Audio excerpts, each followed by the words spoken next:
So I did have that pivotal moment of actually, I got sick. On the face of it, you'd think a bad thing, but actually what happened is it completely changed the course of my life. It made me have a go at something which has almost 10 years later now given me a whole new career path that gives me so much purpose and probably even more passionate now than when I started.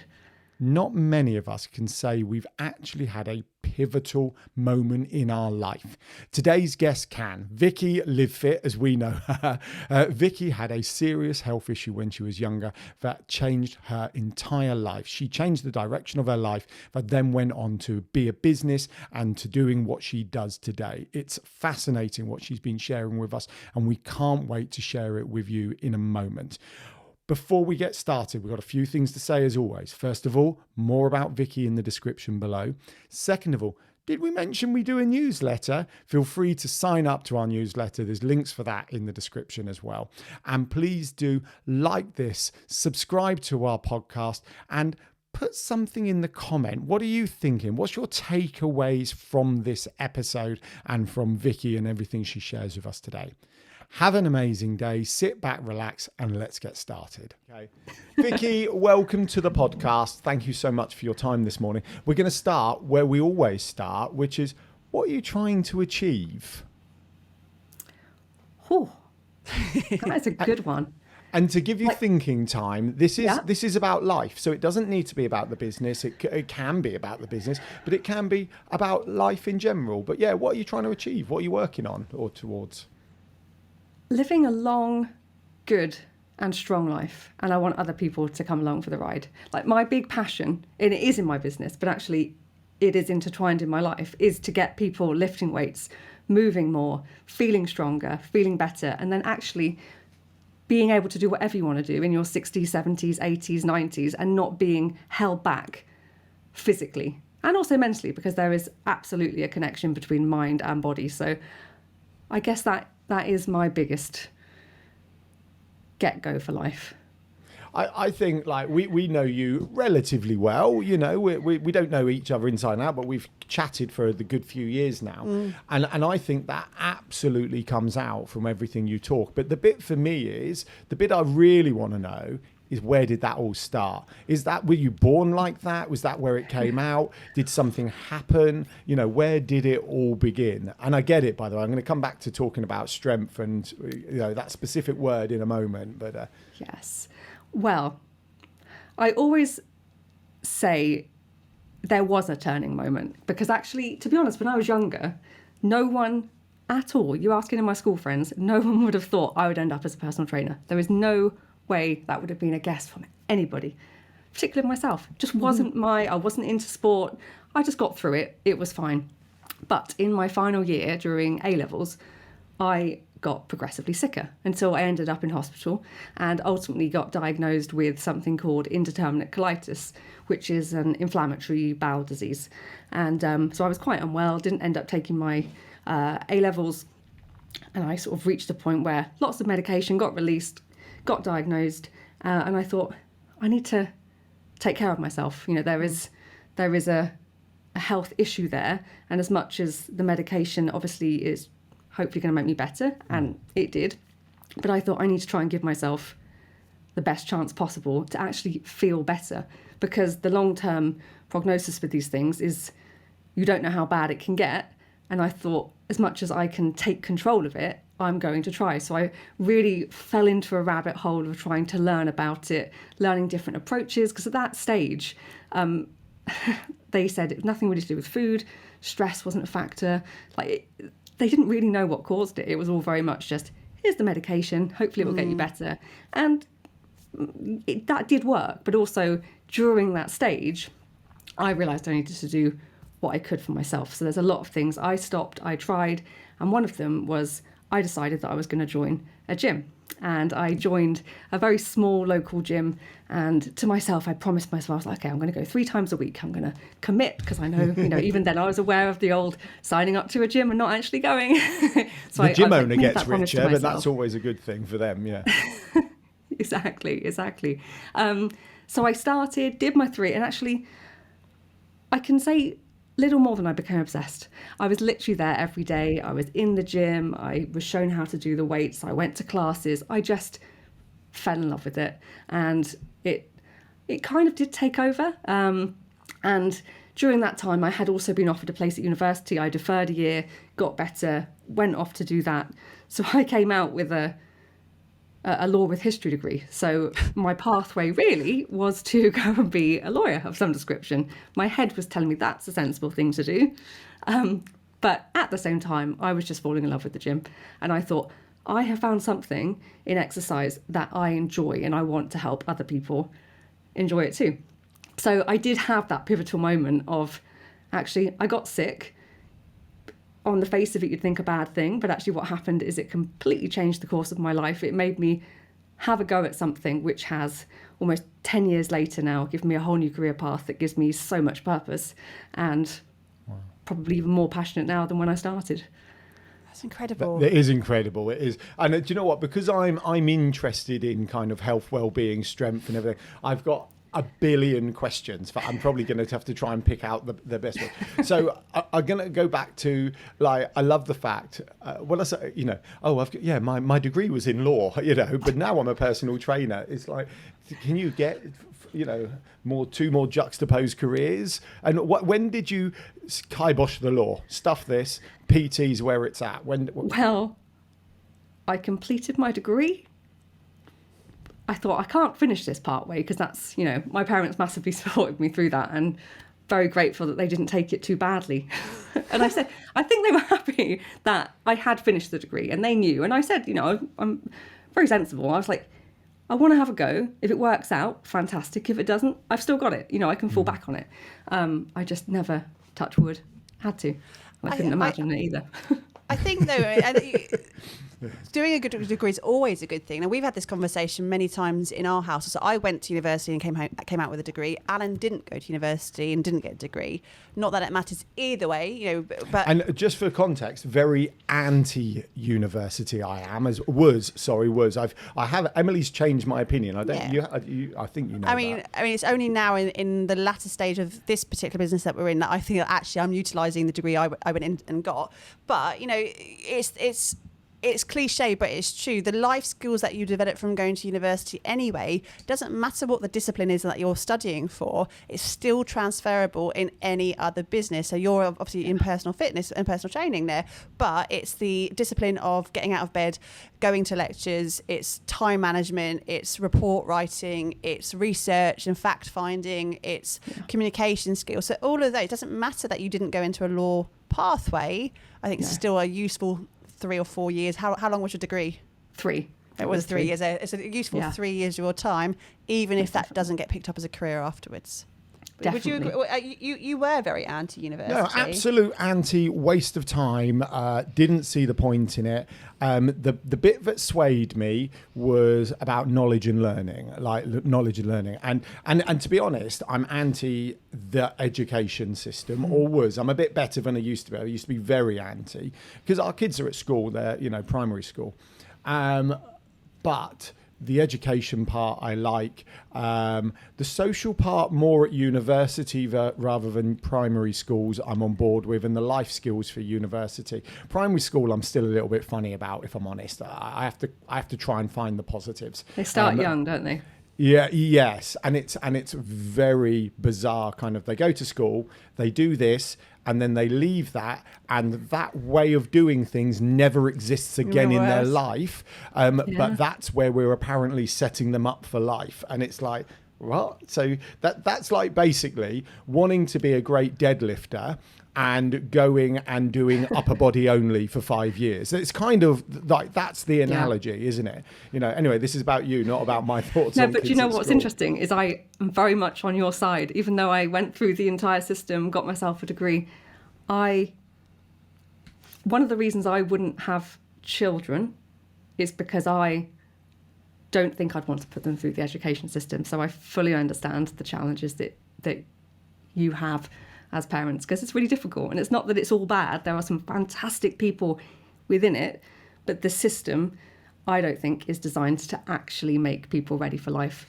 That is, unfortunately, the massive burden is on you as parents, because you have to do all the extra stuff around it to actually give them the full set of skills to actually thrive for life. Yeah. And as we're on this, and then I'll kind of move back, is I'm now not convinced that homeschooling is the answer either. So what is the answer? If school's not the answer, and in my opinion, and we know some people who have homeschooled and done a fantastic job, like genuinely fantastic job. But I'm not convinced homeschooling's the answer, and I'm not convinced school's the answer. What do you do? Anyway, let us know. What do you do? Right, Vicki, back to you. So you had this life-changing and it was life-changing, whether you use those words or not. It was absolutely life-changing. And you've fallen in love with the gym. When does it become the obsession, and when does it become, a career? It just merged, I suppose. It started off with me being able to focus on myself and my own improvement and enjoying it and just trying everything. And then it reached a point where, okay, well, what am I going to do? I need to get my qualifications behind me. Although, incidentally, I do always point this out because people are always intrigued with qualifications. I learnt the least getting my qualifications, but I got them because you need to have them. I learnt most from the colleagues that I worked with, the people that helped me get through it, and every single person I've worked with. So experience, without doubt, is the most important thing. True. But I got them anyway. So I started with that. And I also, if I was good at one thing physical-wise at a younger age, it was swimming. So I actually got my swimming teacher qualifications, and I got my level 2, level 3 up to personal trainer qualifications. So I thought that gives me my setup. And then basically I just went to people that I knew, asked them if they had work going, said yes to everything, ended up working 7 days a week, and just absorbed as much as I could for a couple of years. And I guess that's how it all got started. And interesting, that's actually when it becomes most challenging, because you say yes to everything. There's a lot going on, and it becomes harder for you to fit your own stuff in. And then that's the next learning stage of actually trying to get the balance, that it's important to look after yourself whilst you're trying to learn and grow and build a business. Do you think you found that balance? Yes, now. Took a few years. But I think actually you have to go through that. I don't think there's a lot of conflict now in the whole work ethic, how many hours you should be putting into it or not. Like, people are very much on one side or the other. And I think it is important to find balance, but there is not always balance to be had. I think, particularly when you're younger, I was in my early 20s, it was the time to put the graft in, because you learn so much. That is your biggest growth spurt, and that then allows you actually to step back. Yeah. I'm right. So you're touching on a few things I've been thinking about recently. So I need to go away and come back. Bear with me. I was watching a short on TikTok with Stephen Bartlett and Rich Roll, two podcasters like us. And just like us. Exactly us. how we are presented. And we're Vicki in that as well, everyone who's listening. And Richard was talking about one of the things, all of these, I can't think what they're called, all of these like time blocking, learning, productivity things. He said the reason there's so many is because they're all wrong, when actually the answer is discipline, right? Yeah. And he said, and actually it was proper Stephen Bartlett, right? It was, we all know what he's like now. It's like, how's someone this young? And I still want to call him a kid, right? How's a kid this young? Could you sound any more patronising? No, I know. I don't mean to be patronising. That child with the opinion. How's child Stephen Bartlett, bless you, mate, so unbelievably knowledgeable, worldly profound, wise. and worldly wise. But he said, and the thing about discipline then is balancing what your goal is with ensuring the journey to your goal is fun enough and meets your requirements. So that, because you mentioned about discipline a moment ago, that coupled with you've taken a passion project, a passion and a hobby, and turned it into a business. How have you managed to not lose the love of it, maintain the discipline, and kind of keep going with it, and having that balance? And I think that was my point about the kind of scheduling the productivity tools, is, about what you were saying about life. There is no answer. It is subjective and personal to you. So how have you managed to kind of not fall out of love with it, really? I think it constantly evolves. That's a big part of it. And I think for me, the reason I like running a business is because there are lots of dimensions to it. Now, the bit that comes most easily is in the gym, working with someone one-to-one, or, you know, having a Zoom with them, because I love to help people individually. I like to problem solve. I love getting people to lift weights and feeling better. So that's kind of the thing that gets me easily flowing. But I think the thing that brings the balance is the need to do all the other aspects of the business. You know, it takes organisation. There's social media to do. There's networking to do. All those other challenges, I think, allows me to use different parts of my skill set, which I think is quite important in order to find the balance. So I think there's a toing and froing as well, because sometimes one can take over. And it's not always perfect. Sometimes you are dominated on one side to the other. But enjoying the challenge of trying to unlock different skills, I think, is what allows me to have that balance. And also, finally stopping working 6 days a week after many, many years. That was quite a big choice. As in, and when I say working, as business owners, we all literally work 7 days a week because our brains don't switch off. But not having appointments set where we can just do, you know, bits of work here and there, definitely helped that, just giving that balance of a week. It must be really tricky, that especially in your particular industry and service based like others are as well, you have clearly got a ceiling to what you can do in a day, right? Because you could only deal with X amount of clients in that day, or group programs, and once it, so we've followed you for a little while now, and we know that you have other strings to your bow. At what point did you realise that going from one-to-one coaching and being able to deliver in that way needed a change in terms of your growth strategy? Because you are very ambitious, and we've always known that you've been quite ambitious, but at what point did you realise that, and how have you put those things in place to look at growth for the business? I think it's the biggest challenge. You know, I think the internet has so many challenges intertwined, and the power that it gives is that I can help more people. And the truth of the matter is, if I can inspire one more person to lift weights, go for a walk, move their body, put their mental health and physical health first, I know that they're going to feel better from it. And that is my biggest motivator. So if I only limited myself to only do it in a one-to-one personal setting, there are just so many more people I can help. And that is basically the ultimate goal for me, to try and reach more people. Amazing. I love it. So, okay, you've just mentioned goal again, and I'm thinking about where we started with what you want to achieve. Is there an end point? Because I get you're motivated on it. I get you're loving the balance. I understand where you're going and what the mission is. You're Mrs. Motivator for 2023, right? For Google Mr. Motivator, anyone who doesn't know. If you're young. So is there an end point? What happens in 30 years' time when you go, I've had enough? You know, what? Or that's not fair, but, you know, I haven't got it. I haven't got it because I don't see that happening. Because I think people are going to need more help, not less. Oh. I feel like that is the position of our society, that we all need more of a community and more help, because people are getting more lonely and we have more mental and physical health problems than ever. And the predictions for the future are scary. Therefore, I think my purpose is going to get bigger rather than smaller. Oh, that right there, like, drop the mic. I know. I actually didn't know what to say, so I'm glad you said something, Emily. That's huge, Vicky. That's a huge thing to say, and an incredible thing to say. And actually, it's exciting, right? That's an exciting thing to know, that it's not clear how the future will go for you, but actually, your purpose can only grow. That's a statement and a half. I try and put a positive spin on it, but it's true. Yeah. So, Vicky, I've always known you you are very positive, and that's commendable. And we like to think we are a positive business as well. You definitely behind are. the scenes, though, I know for a fact that we can absolutely be crumbling behind the scenes. Whoa, back up, put down, Charchi. I never have a bad day. I'm never grumpy. I'm never moody. I never feel low or down. I never have. Okay, regularly, everyone. Do you get like that?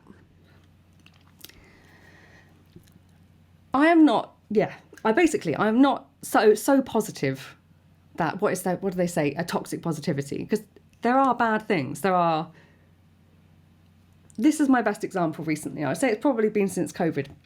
I've always enjoyed training, big part of it. You know, I like training. I like what I get from it. And people always assume that it's just easy. Yeah. And actually, so often it's not. It comes down to discipline. I now have so many things in my life that I know if I get done, I'm going to feel better. And coming back to your earlier point, Alan, it's discipline. It is the discipline of those things that I know will ultimately make me feel better. I don't necessarily always want to do it. So I'm not always like, yeah, it's time to train. I'm like, oh, okay, got to go and train. Really lucky that I get to train, get to train at home, get great workouts in, haven't got to wait for equipment. All really positive. Always glad once I've done it. Yeah. But that doesn't always mean I'm super excited about it. Yeah. And actually, I think it's really important to share that message as well. And it is something I try and share a bit more often, just because it is hard. These things are uncomfortable. They do take effort, but it is worth it because it makes everything else better. I absolutely agree. So I need to just so I'm trying my hardest to get back into exercise regularly, right? So I've always exercised, but I'm trying to get back into it. I have not. Yeah, never. I think never's the word you're missing, Emily, there. And hold on, the discipline, eating the frog and exercise. So I absolutely get you. The amount of time I sit there and go, I can't be bothered with this. And one of the things I love, absolutely love running.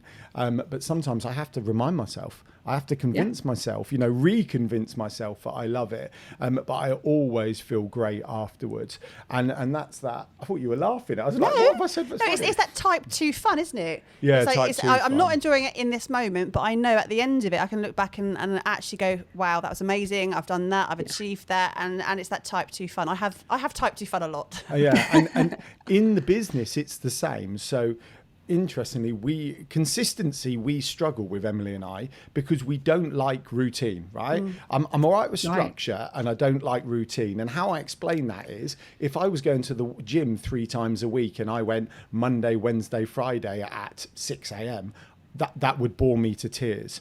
I see structure. This is very tenuous. Roll with it, Vicki. I see structure is I need to do 3 lots of exercise this week. When will I plan them in this week, and what can I do to be different, right? So it's semantics in my head. I'm playing mind games. What was my point? I think my point was discipline and eating the frog, right? So fundamentally, discipline is key. You have to do it. Oh, I know what it was. It was the business side of things. But it's the same in the business. So we do a weekly newsletter, and the weekly newsletter goes out on the same day. Feel free to sign up, everyone. It's on the Yellow Tuxedo website. That's black. Yeah, and we do that, and we have social media posts, and I currently do Alan's Hot Tip Tuesday that's going to stop in about 15 weeks. Very, very specific. He's doing it for 52 weeks. I'm doing it 52 weeks and stopping.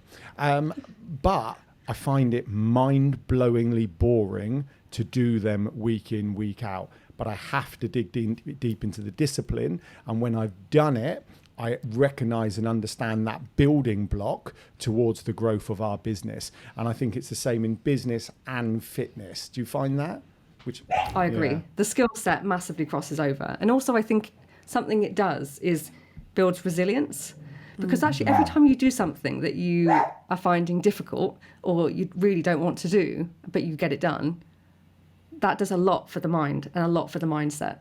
So they are constantly interlinked. I think mental and physical, business, exercise, all these things, all of the skill sets are interchangeable and all of the challenges are the same. But every time you overcome one, you're building yourself stronger for the other, if you realise that you can just transfer it across.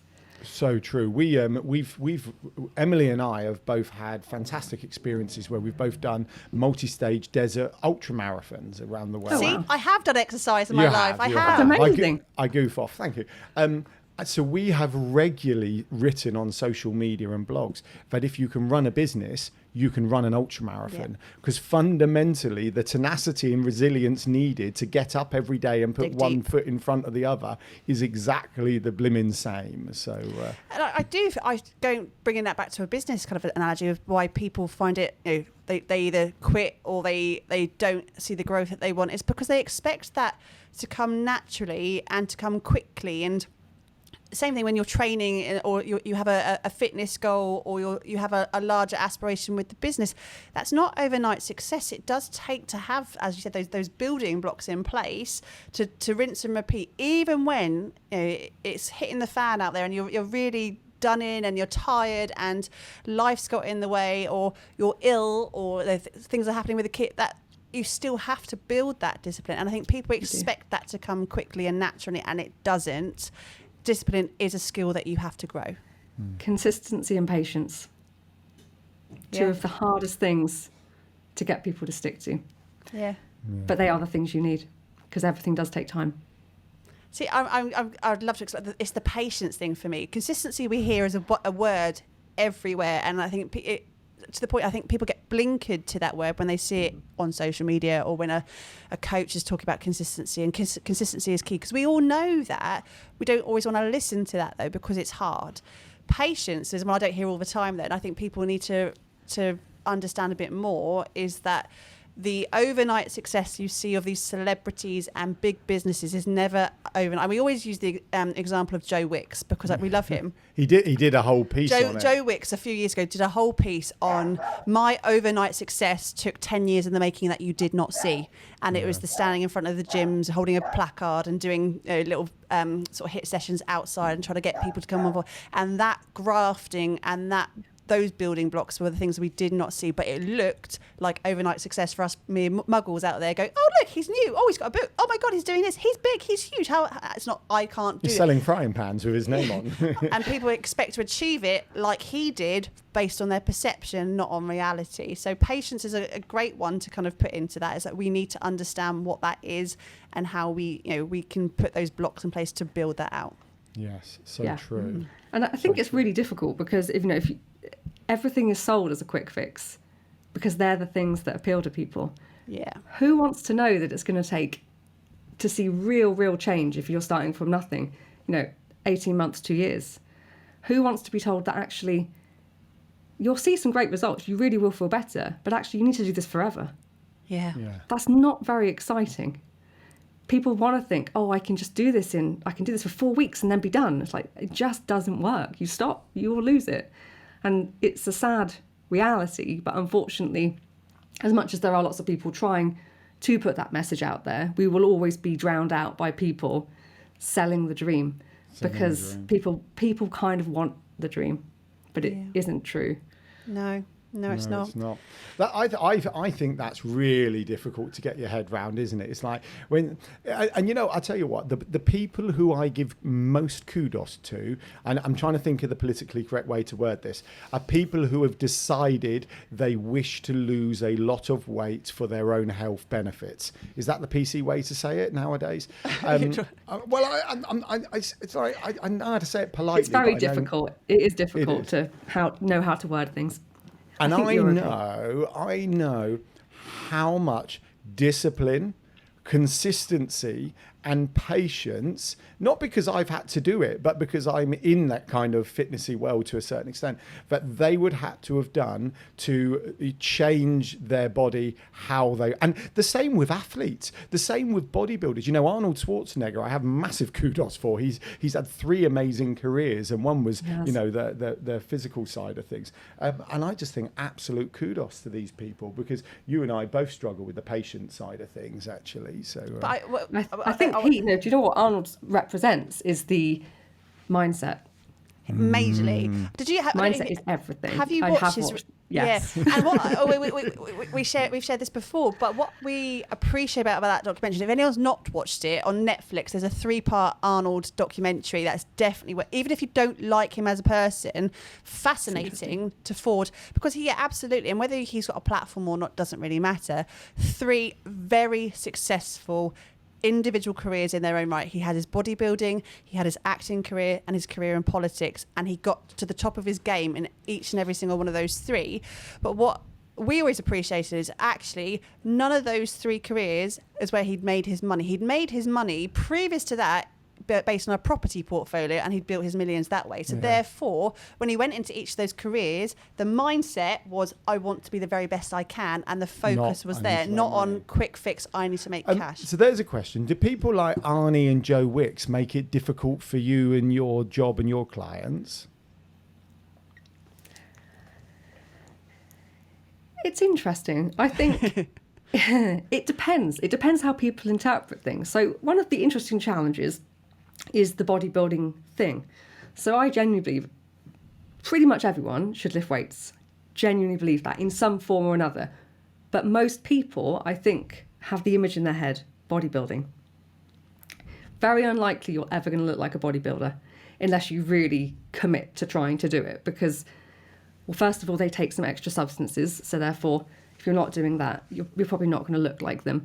And they are athletes. You know, they are completely 100% dedicated to that lifestyle. You don't just stumble across that by accident by starting to go to the gym and lifting some weights, but you do get masses of benefit from it. So I think if you can look at them as an inspiration for their discipline and hard work and like top of a sport, they're really good. If they make people think that's what you're going to end up looking like, and for some people, particularly modern bodybuilders, I mean, he wasn't quite so extreme as the modern ones, people are like, I don't want to look like that. Yeah. They look weird now, and because they are at the absolute extreme end of the scale. So I think it does depend on the individual whether it can be a positive or a negative. And again, you know, with any big figure in fitness, I think ultimately they're having a positive spin because they are encouraging people to move. You know, Joe Wicks absolutely encourages people to move. We may have different opinions on how to approach some of it for people that perhaps have never done anything before. But you know what? He is fantastically successful. And he has massively helped kids and adults move more. And ultimately, that's, I think, what we're all trying to do. Amazing. I thought on Joe Wicks, but I don't know if I've ever shared this publicly. We have this thought process in business that the people who rise up really quickly don't overthink it. They literally just do and put the next step. Those of us who overthink stuff, and according, you know, Vanda says you shouldn't say overthink, you should just say think more about things. Those of us who think more about things take a lot longer because we have to think about everything 1,000 times. And I think Joe Wicks is an amazing example of someone who basically didn't overthink it and therefore saw amazing success from what he was doing, you know, absolutely. Vicki, one last question before we get to Alan's final question. I'm curious to know, I mean, the catalyst for you going into fitness was your health, obviously. But had that not been a thing, and had you carried on the path of law and you completed your degree and got into a different career, what do you think your life would be looking like right now? I would imagine very different. Perhaps I would have had a catalyst later on down the line, but I think it happened at a very fortuitous point, and it meant my entire lifestyle changed. And ultimately now, touch wood, I am well, and I think there's a big part to play in the fact that I changed everything. So perhaps I never would have had the impetus to start a business. I don't know. Well, first of all, I'm so pleased you're well. We never actually asked that at the beginning. Apologies. So okay. Brilliant. Right. I think, right, so there's a couple of different types of business owners, right? You clearly have a passion, a purpose. You are driven on what you're trying to achieve, and it's amazing to hear that when you're explaining it. Then there's people like us. Our passion isn't online visibility or you know, or marketing or whatever people like to think we are. Our passion is people and communities and achieving things and everything else. So you're in this fab place where your business is actually what you love doing and helping you achieve your goals. But then there are other people we're in business who perhaps the passion and purpose isn't what they're trading for money. Does that make sense? Yeah, I completely get that. Why do I keep saying things and then forgetting what my point is today? So anyway, we all do it. I know. I'm sorry of everyone and Vicky. So yeah, I think you're in this fantastic place where you've managed to align what you do with your passion and purpose. I think you were alluding whether you'd gone into that straight away. I think your purpose for is for people anyway, and helping in a different way. So whether that would have manifested slightly differently, I think probably yes for you, knowing you the way we know you. It's quite exciting. But we're so pleased that, in a nice way, you got sick, right? Because that's I do. As much as it, you would think, oh, that's such a bad thing to happen. Ultimately, I think it was probably one of the best things it could have. Yeah, and that's a great way of framing things like that. When again, it's finding, and going back to when we were talking about toxic positivity. I think we've talked about this previously as well. It's not about choosing to be positive all the time and being like, yeah, everything's great. It's about recognizing when negative things happen, how can you put a positive spin on it to get yourself out of that? And that's where, we could do a whole podcast episode on mental health right there in terms of how you frame things. But I think framing it in a way that actually we can either dwell on this, we could sink to our bottom of our bottom, or actually finding a way in which we can turn this into a benefit, a positive thing, a way in which we can thrive. And you have absolutely done that. So well done, Vicky. Oh, thank you. Alan. I think everything's a learning, isn't it? Everything no. is about learning. And if you can interpret it that way, even when things don't go so well, it's a positive. Yeah. It is. So then that leads us on to our final question, which is, if you have the opportunity to go back to your younger self, what age is up to you? What would you say to your younger self? Is there anything, The first thing that I thought of was something that the head of sixth form at my school said to me. I think before, actually, I was in sixth form. So later, sort of GCSE years. And it's something I try to think of often, because I think people often would think that I'm a very confident person. But I think, as with all of us, we all have our moments of not being as confident as we may appear. And he said, don't hold yourself back through self-imposed limitations. Mm. And I think the fact that it stuck with me and will often come back to me.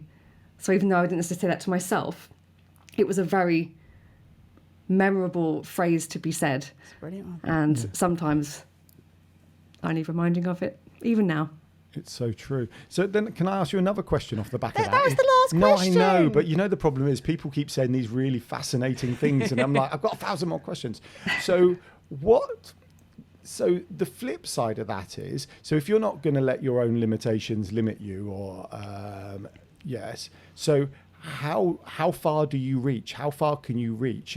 If you're going to remove those limitations for your achievement, and you've talked about influence in the world, is your goal global domination?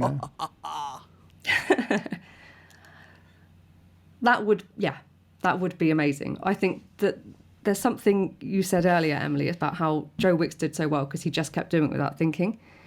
Every time I do stuff without thinking too much, I always feel like I go further. When I stop and think too much, it really does go slower. So you were absolutely right when you said that.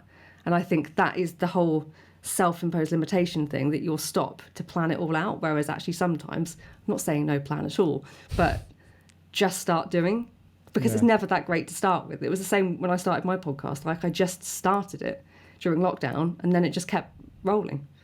It just happened. And sometimes things just happen. It's not a coincidence. It's all of your connections, your network, your experience that's just coming out in the choices that you make. And I do think it's about just taking action. And we do hold ourselves back sometimes. Yeah. So the problem is, you keep saying things that I've got another thought on. We have to stop. So I think what you're talking about, this goes back to discipline and eating the frog and everything else, is about flow state, right? So now I'm wondering, are people like Joe Wicks, who we've accused of not being an overthinker, right? Actually, is he just in his flow state? So therefore he is thinking, but really, because he's in flow and he's just out there achieving. I would also say at this point, he's probably got a team behind him thinking for him. No, that's fine. But everyone has to start somewhere. We all know that. Every business basically starts with you chatting to someone going, oh, I think I'm going to do this. Pretty much 99.99% of businesses start like that. I mean, how many people do you talk to that don't? Everyone has an idea for a business that they'd like to do, but most people don't do it. fact. Small percentage. Right, Alan. We do need to go. Look, Vicki, absolutely fascinating. Thank you so much. I tried my hardest not to kind of deep dive, just talking about fitness and strength training, because That's a whole different podcast for another day. No, I know. So thank you for sharing everything with us. It's been brilliant. And so, yeah, goodbye, everyone. Thanks so much, Vicki. See you next time. Bye. Thank you for having me.